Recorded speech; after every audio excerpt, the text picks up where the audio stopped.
She never told him on the first date. That would have been insane. Hi, nice to meet you. By the way, I remember things that haven't happened yet. And in my memory, you die in 11 months. So she smiled. She let him order for her. She laughed at his jokes, even the bad ones. And when he walked her home, she let him kiss her cheek, soft, uncertain, sweet. That night, she lay awake and watched the ceiling. Tomorrow would be fine. Tomorrow he would text her. Tomorrow the world would still make sense. But in 327 days, at 7:43 p.m., on a rainy Tuesday in November, Leo would step off a curb without looking. A delivery truck. Black ice. No time to brake. She had seen it 14 times before she even knew his name. Her name was Nora. She was 26, a graphic designer, and she had a condition no doctor could name. She remembered the future. Not all of it. Not like a movie. More like fragments, snapshots, sensations, sounds. A flash of yellow headlights. The smell of wet asphalt. The feeling of her own scream stuck in her throat. She had remembered her mother's last phone call 3 weeks before the stroke. She had remembered her own broken wrist 6 days before she fell off her bike. She had remembered Leo's face, his actual face, 8 months before they met in a crowded coffee shop where he accidentally took her lavender latte. "You're Leo," she said when he tried to apologize. He blinked. "Have we met?" "No," she said. "But I know you." That should have scared him. It didn't. He was that kind of person, curious, open, unafraid of strange women who claimed to know his name. He bought her another latte. He asked her what she did. He told her he was a carpenter, that he built furniture from reclaimed wood, that his favorite smell was cedar, and his least favorite sound was the beep of a microwave. She fell in love with him in the first hour. Not because he was handsome. He was, in an unpolished way, but because he listened. He actually listened. When she talked, he didn't look at his phone. He didn't finish her sentences. He just sat there, holding his coffee, watching her like she was a story he never wanted to end. She should have walked away that day. She didn't. The first 3 months were perfect. The kind of perfect that makes you suspicious. They cooked together in his small kitchen. He couldn't cook at all, but he chopped vegetables with the same precision he used for cutting dovetail joints. They walked his dog, a clumsy golden retriever named Gus who once ate an entire stick of butter off the counter.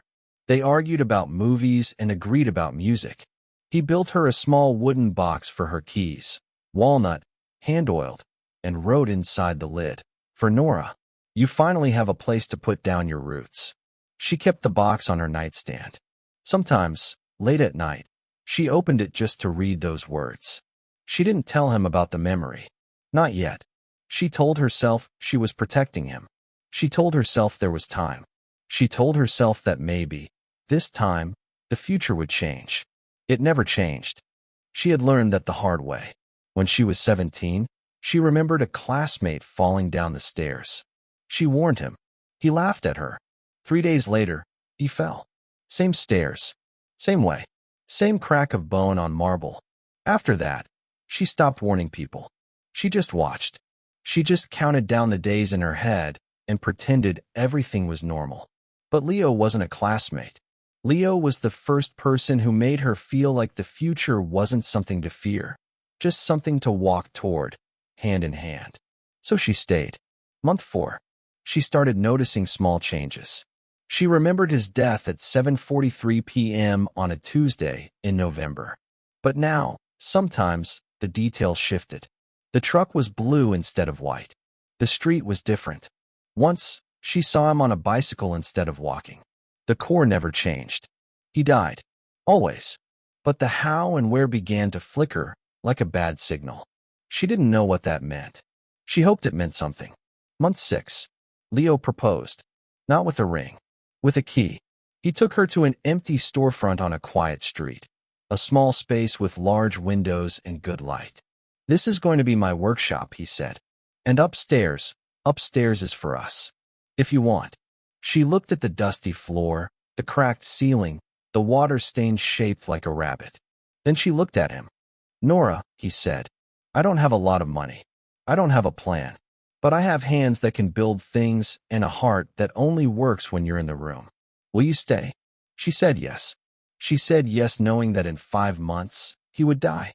She said yes because saying no would have been worse, because every day with him was a gift she hadn't asked for but couldn't return. They moved in together in September.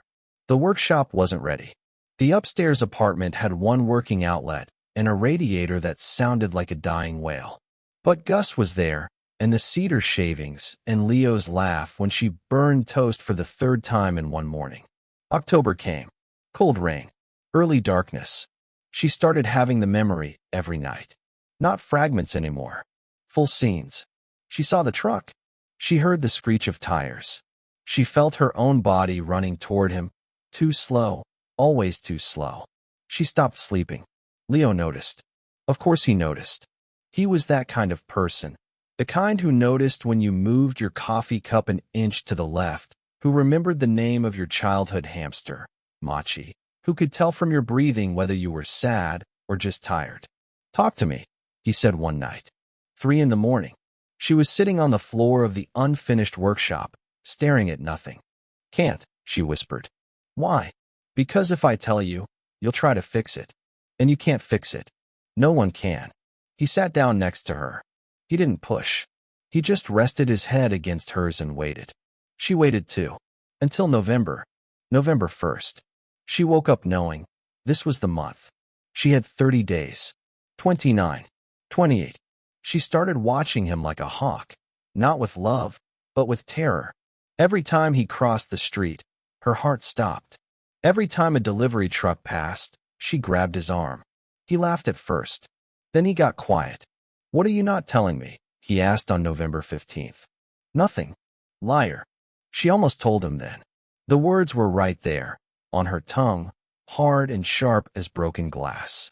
You die in 7 days. You step off a curb. A truck. Black ice. I've seen it 100 times. It never changes. You're going to die, Leo, and I can't. She swallowed the words. She kissed him instead. November 22nd. 7 days left. She stopped leaving the apartment. She made up excuses. Sick, tired, work deadline. Leo brought her soup. He brought her tea. He brought her wildflowers from the corner store, the ones she once said reminded her of her grandmother's garden. You're scaring me, he said quietly. Sorry. Don't apologize. Just let me in. She looked at him, at his hands, scarred from years of working with wood, at his eyes, the color of old pennies, at the small mole above his left eyebrow that she liked to touch when they kissed. I love you, she said. I love you too. No, she said. I really love you. The kind of love that makes you stupid. The kind that makes you stay even when you know you should run. He frowned. Why would you run? She didn't answer. November 23rd. 6 days. She woke up to an empty bed. Gus was gone. Leo's boots were missing. She ran downstairs in her bare feet. The workshop was empty, cold, the tools all in their places.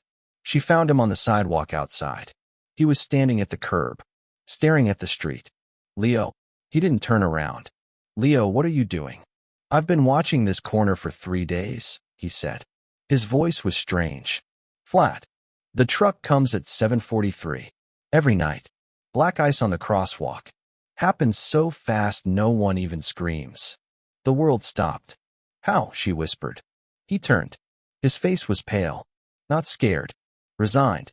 You talk in your sleep, Nora. You've been talking in your sleep for weeks. Dates. Times. Colors. I pieced it together. She couldn't breathe. You're going to die, she said. It came out like a confession. I know. Then why are you standing at the curb? He smiled. It was the saddest smile she had ever seen. Because I had a thought. You remember the future, but you've never tried to change it. You said yourself, it never works. But what if the reason it never works is because you're the one trying? What are you talking about? If I stand here, if I wait for the truck, and if I step off this curb on purpose. Leo, no. Then maybe you're not remembering the future. Maybe you're remembering what would have happened. And this, me choosing it, this is something new. She grabbed his arm. You can't. You don't know. You don't know. No, he agreed. But you've been carrying this alone for months. Years. Your whole life. And I can't fix it. I can't stop the truck. But I can stand next to you. I can look at the same street. I can say, I see it too. She was crying now. Ugly crying.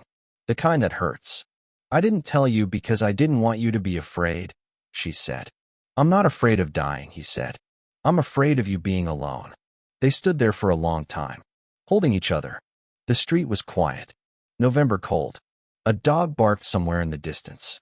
7:38 p.m. 5 minutes. Nora, he said, I need you to promise me something. Don't. Promise me that no matter what happens tonight, you don't stop. You don't close yourself off. You find someone else. You fall in love again. You burn toast, and you walk dogs, and you let yourself be stupid and happy. I can't promise that. Then promise me you'll try. 7:40. I'll try, she whispered. He kissed her forehead. Then he stepped back. 7:41. Headlights appeared at the end of the street. A delivery truck. White. Not blue. Moving fast. 7:42. Leo looked at the curb. He looked at the black ice. He looked at her. Then he stepped into the street. She screamed. She ran. She grabbed the back of his jacket and pulled with everything she had. They fell together onto the wet asphalt. Her on top of him, his arms around her, the truck roaring past so close she felt the wind rip her hair. The screech of tires. The smell of burning rubber. Then silence. They lay there, breathing, shaking, alive. Leo, she gasped. You idiot. You absolute idiot. He laughed. A broken, tear-streaked laugh. Did it work? She closed her eyes. She reached for the memory, the snapshot, the scream, the headlights. It was gone. Not faded. Not changed. Gone. Like someone had erased a chalkboard. Like a future that had been certain for months had simply unhappened. I don't remember, she said. I don't remember anything. He held her tighter. Good. They stayed on the ground until the police came. Until the paramedics checked them for injuries. Until a neighbor brought them blankets and hot tea. They held hands the whole time. They didn't let go. That was 11 years ago. Nora and Leo are married now. They live above the workshop. Gus is gone.